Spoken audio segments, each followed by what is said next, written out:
Death ভ্যালির moving rocks বা সোলিং stone একটি রহস্যময় প্রাকৃতিক ঘটনা, যেখানে পাথরগুলো নিচ থেকে এক জায়গায় থেকে আরেক জায়গায় স্থানান্তরিত হয়। এই ঘটনাটি রেস্টেক প্লেয়াতে ঘটে, যেখানে পাথরগুলো শুকনো লেগ বেড়ে লম্বা দাগ রেখে যায়। বিজ্ঞানীরা অনেকদিন ধরে এর রহস্যের কারণ জানার চেষ্টা করেন।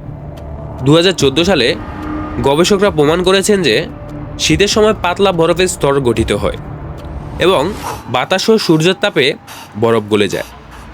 এই প্রক্রিয়াটি সাধারণত খুব ধীরে ঘটে, তাই এই পাথরের নিজে চলাচল বা স্থান পরিবর্তন সরাসরি দেখতে পাওয়া যায় না।